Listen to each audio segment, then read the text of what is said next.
Guys, I'm back. Greetings and salutations. It's your host with the most, Paul Plant 2, and I've been waiting on this day for a minute.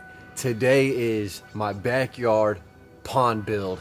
And remember, before we get started, Earth is my planet. Earth is my planet. Guys, today I'm throwing in a pond in my backyard, and I wanted to do a giant one initially, but considering the fact that I'm going to have children in the near future, I don't want them to accidentally step in a giant pond and not know how to swim. So I'm starting off small, and I'm going to work my way up with a pond that is going to be built on an extremely tight budget. So I want this to be a nice little water feature to bring in birds, insects, and other wildlife into my backyard environment.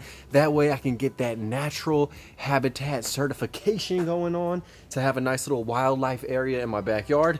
And we're starting with a $50 prefab pond that I got on OfferUp. Okay, so here we go, man. This is the prefab that I got on OfferUp. It basically is like Facebook Marketplace, except on a mobile app. I don't know. Either way, this retails for $105 at Lowe's. It is the exact same one they sell, but I did get it for 50 bucks. So I definitely recommend, if you guys want a prefabricated pond to look, you guys can get one used. There were a ton that were available, but this one happened to fit perfectly in the area that I want it to go. It's a nice little 50-gallon. And I think it'll be a good starting place for me to get acclimated to growing aquatic plants and purifying water and maybe having a couple fish. So the placement of the pond is going to be right here in this teardrop bed that I built a few weeks ago. And I was going to have this be like a pepper / salsa garden, which I still am going to do, but I'm going to have those plants surrounding the pond. So first things first, I need to move all these bricks and see if I can dig a hole to halfway submerge my prefab pond.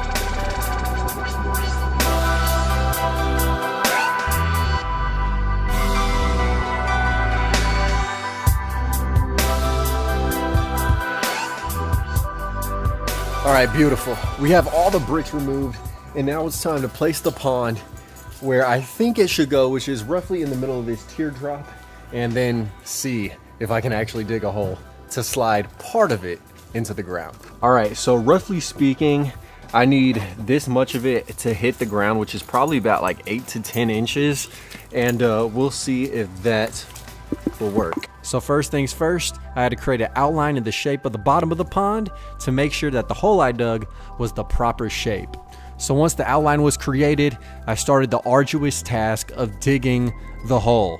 This was hands down the hardest part of the entire pond build. I'm not even kidding. All right, guys, I've excavated for like 5 minutes, and good news is I haven't hit any pipe work, always a plus, but this thing is crisscrossed with a ton of roots. So I'm gonna need to get rid of all these guys and then slowly sink the ship into its hole. So we'll see what'll happen, but for now, let me obliterate some roots. So here we go. Plan 2 versus tree roots. The task was hard. He hit them with a pickaxe. He hit them with the hedge clippers. He dug, and he dug, and he dug some more until there was no more digging left. And then, Mama, he made it. Level, baby. Okay, guys, I've been digging, leveling, all of that. I don't know how long this is taking, maybe like an hour, hour and a half. Not too bad. The roots were a pain, but we got them out the way. Everything is level. So now what I'm gonna do is put in a couple heavy rocks. That way it doesn't pop up or shift position. And then backfill some of the gaps with some dirt. And then we're gonna start to actually bring this pond to life. Whew, I'm excited, and I'm glad I'm not sinking this all the way in the ground, because that would be like 3 times harder at least. But aside from my laziness, the real reason why I'm elevating the pond above ground level is because my backyard floods during heavy rains, and I wouldn't want any fish to swim out or any yard debris to flow in. So I'm building kind of a volcano that the pond resides in. Okay, so in this volcanic scenario, the pond is the caldera, and to build the sides, I'm using all of the dirt that was the hole, or in the hole, whatever, y'all know what I mean. All the dirt that I dug up is what I'm using right now to build the sides, to support the pond, and to make sure when it fills with water, it doesn't go anywhere. Okay, so instead of going to the store and buying dirt, what I'm gonna use is all of the compost I've accumulated over like the last 8 months. And so that'll be free 99. Half of it probably isn't even broken down, but that'll go on the edges. But the part that's a rich, fertile soil, I'll use to bank up the rest of the pond.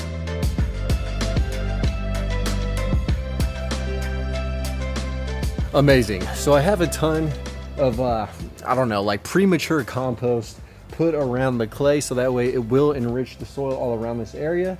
But I also want to put in a couple of plants before I add even more dirt atop of this whole area. So I have a guava that I definitely want to throw in because it is evergreen, and if birds want to land on a branch before they take a little dive in the pond, this will be the perfect spot.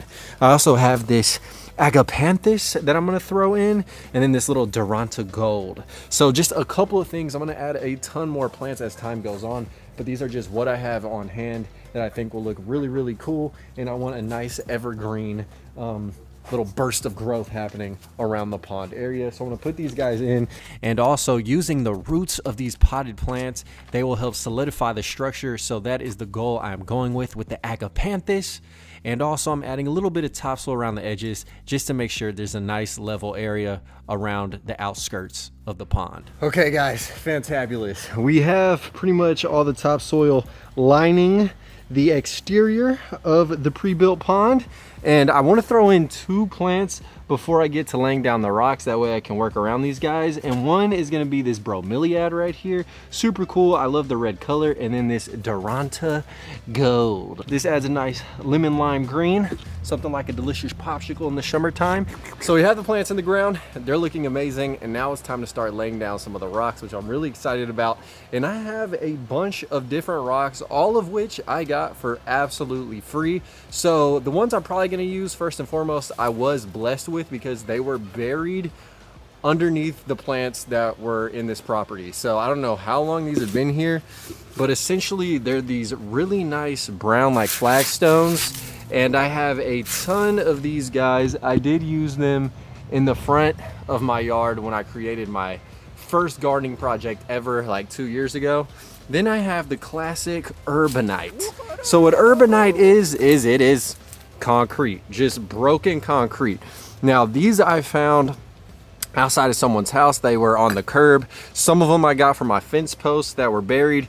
This one was like a chunk of pavement that was here. Now last and not least, I found these guys that were all thrown out. Someone was redoing their pool area. I guess they had a jacuzzi that was lined. These are like a lighter beige color. Super cool looking. I don't know if I'm going to use this color. It does kind of match, but I want a little bit of differentiation, I think, between the rocks and the bricks. And then the previous homeowner also, I guess, bought a couple of unique rock specimens that they also had on the property, such as these guys right here. These look lovely. I might use a mixture of all the different rocks, but I think I'm going to line the pond with these amazing flagstones right here. So let's get to it. All right, now when it came to laying down the rocks, it was relatively simple. I just used the most flat rocks and the rocks that kind of had a natural curve to conceal the edges of the pond. I see a lot of people use these prefab ponds and they never conceal the edges, and so it really does just look like a piece of plastic in your yard. And I want to disguise this and make it look as natural as possible, so that is why I am lining the edges with rocks that seem to fit with the curvature of the prefabrication, dude. It pretty much is that simple, and we keep it popping like a pimple. So I saved a lot of the smaller rocks, laid them all down first, and once the first layer of rocks was there, then I went to top and added some more just for extra security, a little bit more weight, and to ensure that my dogs wouldn't climb up and just knock rocks into the pond. Now another key step is variation in the stone structure. So I added these smooth river rocks in between some of the crevasses, and it really does add a nice place for your eyes to move about the edges of the pond. Guys, we got the rocks laid down, and this looks super freaking sick.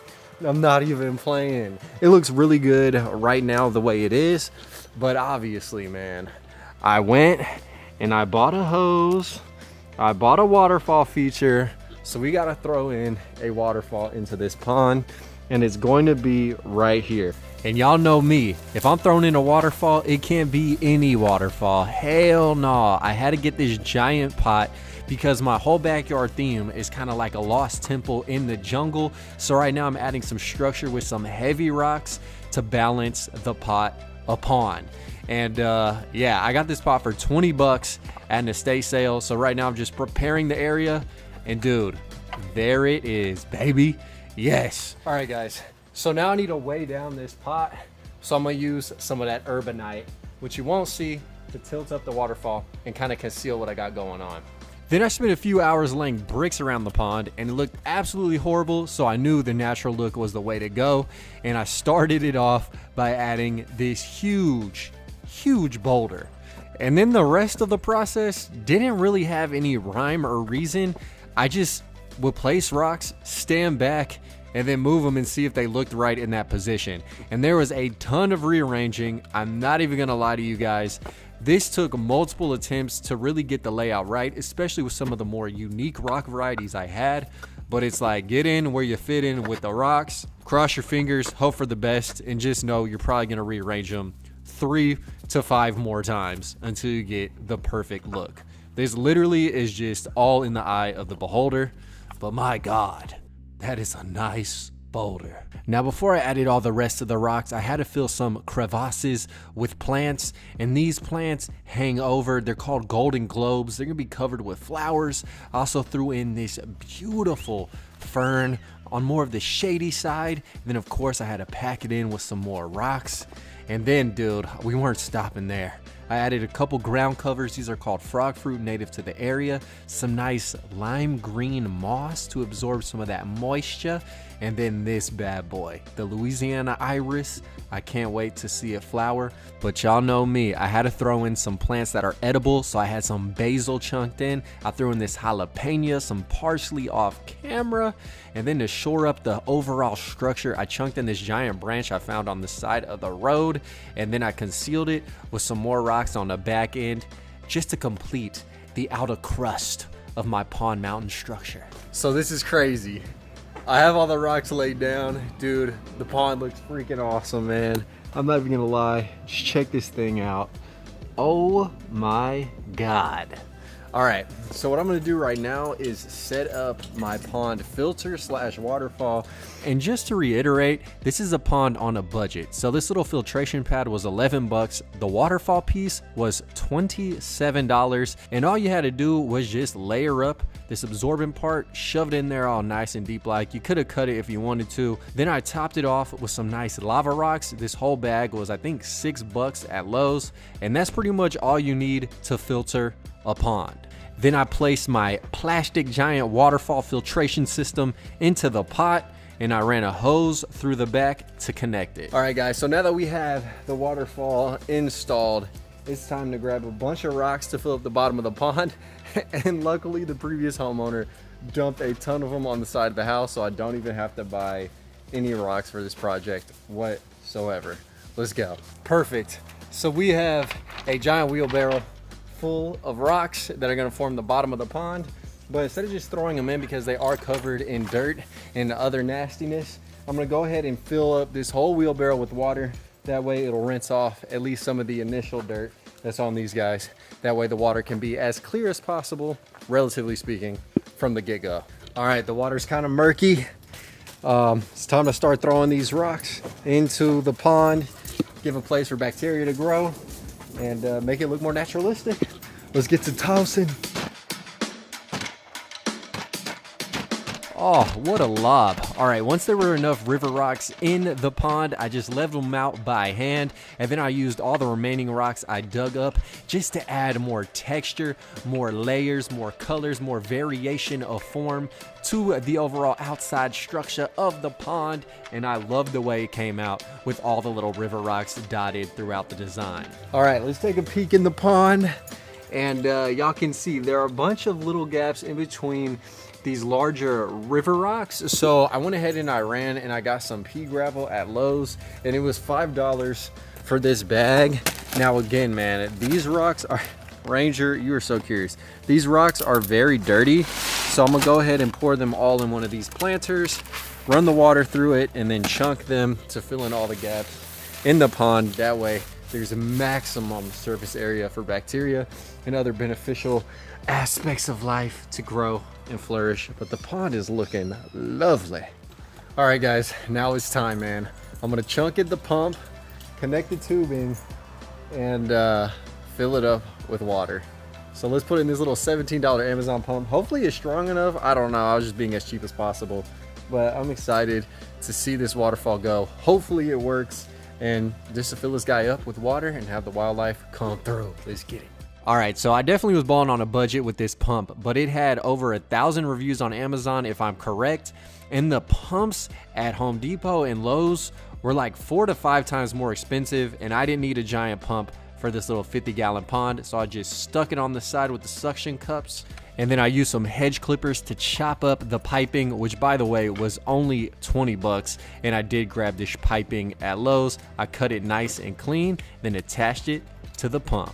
All right, so we have everything connected. I hope the pump stays where it's supposed to be. I kind of have the tubing concealed behind these rocks. I can make it look better, but I'm just too eager at this point to see if the system overall works.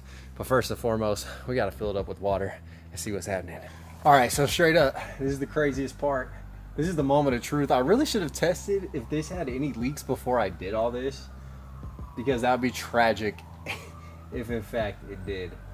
So take note, guys, do that beforehand, because I pulled a stupid on this one, but I have faith.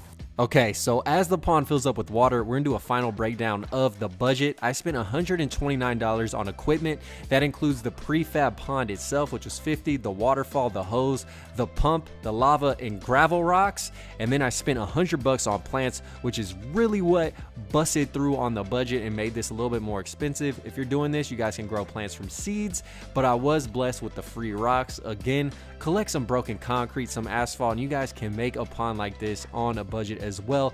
But we are nearing the top. The water has almost filled up the pond, and there's only one thing left to do, and that's to get the waterfall pumping and running. All right, so here we go, man. Ranger is curious. This fool's about to hop in here. I feel it. He doesn't like baths though, so I don't know. But let's check out if the pump will turn on and function.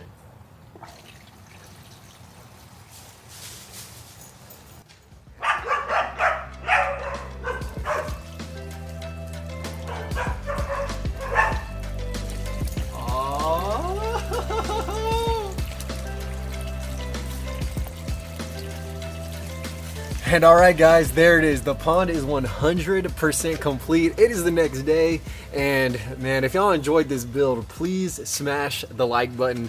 There's a multitude of ways to build a pond on a budget, but we're gonna go ahead and just roll the final slow-mo footage of what the pond looks like 110% complete. And don't worry, I'm gonna follow up by getting some fish, getting some more plants, and breaking down the whole ecosystem in its entirety.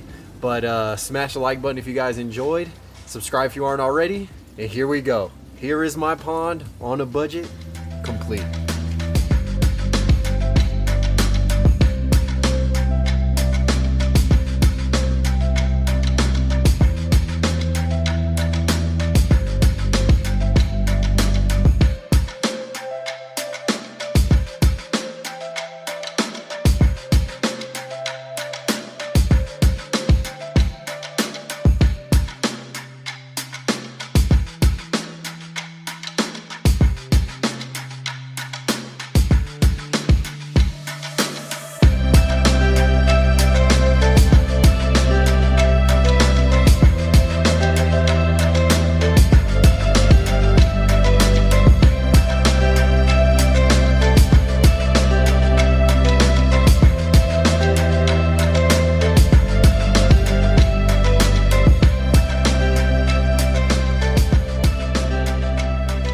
So yeah, hopefully y'all enjoyed. Remember, Earth is my planet. Earth is my planet. I'll catch y'all soon.